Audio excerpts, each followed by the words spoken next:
Shavuatov. On rentre dans le mois de Hadar. En plus, cette année 5782, nous avons 2 mois de Hadar. Et on sait que quand le mois de Hadar arrive, Marvim Besimcha, il faut rajouter de la joie. Et cette année, donc, nous avons 60 jours de joie. Si pendant toute l'année, c'est important d'être joyeux et de servir Dieu avec joie, plus forte raison lorsque ça arrive le mois de Hadar. C'est connu ce que le Harizal explique sur le verset dans Parashat Kitavo. Suite à toutes les malédictions qui sont dites là-bas, pourquoi c'est arrivé? Parce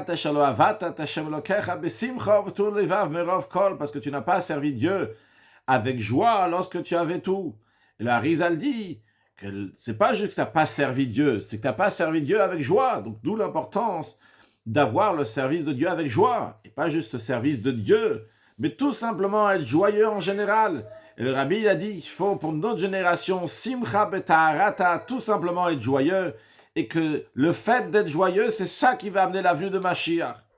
Donc, à cette occasion, nous allons raconter une histoire qui montre l'importance de la joie, comment de la joie amène des choses joyeuses, et comment penser bien, tout ira bien, le positif, la joie amène de la joie. Monsieur et Madame Daniel et Sarah Myers habitait en Hollande. Monsieur Myers donnait des cours à l'université et il voulait faire son aliyah, mais le rabbi lui a dit qu'il ne faut pas faire son aliyah, il ne faut pas qu'il va en Israël, il faut absolument qu'il reste là-bas parce que c'est son émissaire.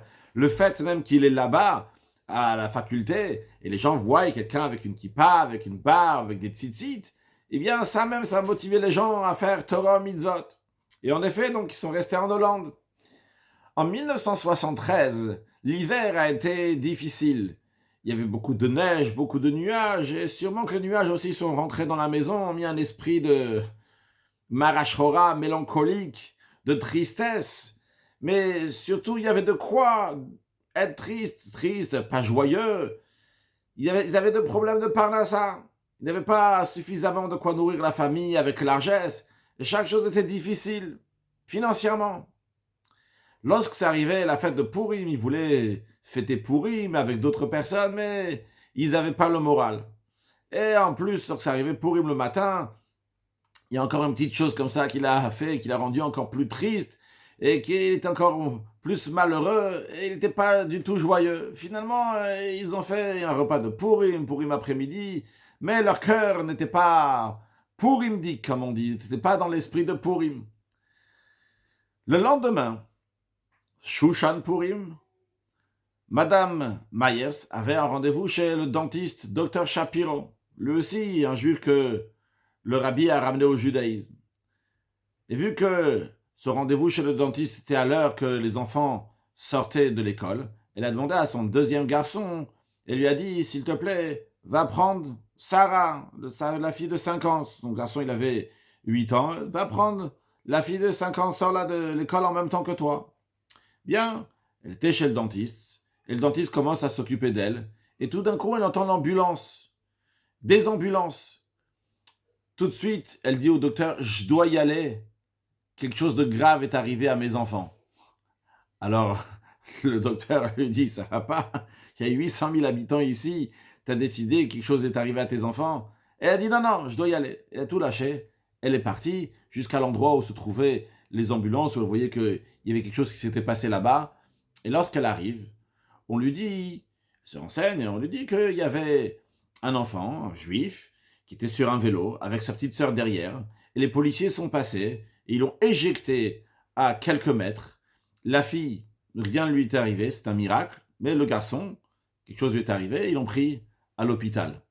Ouh là là, elle s'inquiétait là, vraiment, sûrement c'est mes enfants. Il est parti chez elle à la maison, et ses enfants n'étaient pas là.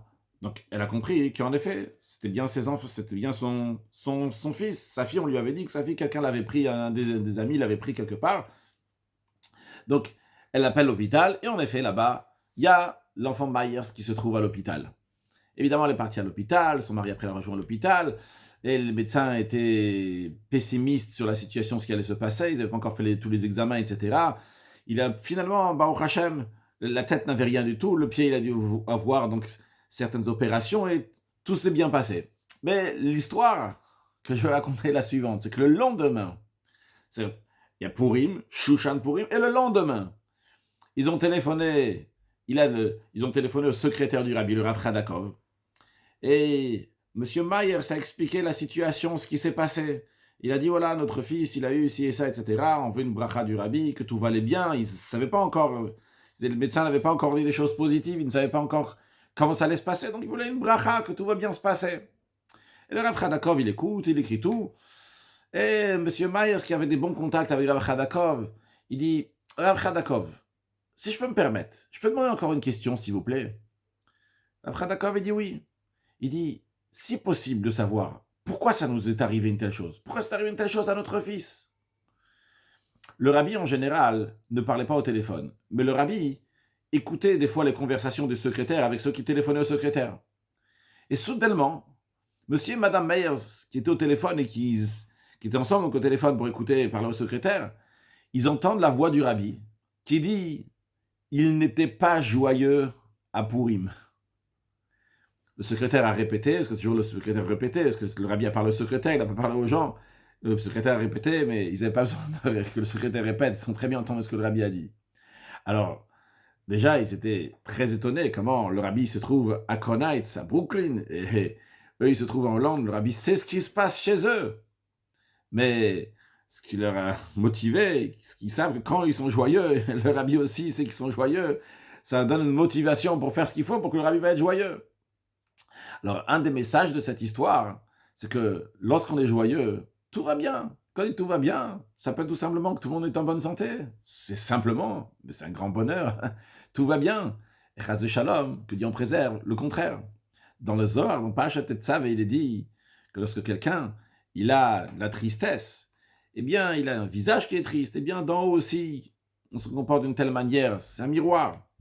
Et lorsque quelqu'un, il est joyeux, eh bien, si d'en haut, c'est Binhir ou des Hanpins avec un visage qui est joyeux, qui est rayonnant. Alors, même si quelqu'un a besoin de faire des efforts pour être joyeux, eh bien, il faut faire des efforts pour être joyeux. Comme le Tzemar Tzedek qui dit, même juste de penser des choses joyeuses, de dire des choses joyeuses, d'agir de manière joyeuse. Et par cela, ça fait qu'on a plein de joie. Que Dieu fasse, qu'on n'a pas besoin de chercher pour être joyeux, ou faire des efforts pour être joyeux. Tout simplement être joyeux. Cette joie va ramener encore plein d'autres joies. Et la plus grande joie, Simchat Olam al Rosham, une joie éternelle avec la venue de Mashiach, now, Shavua Tov.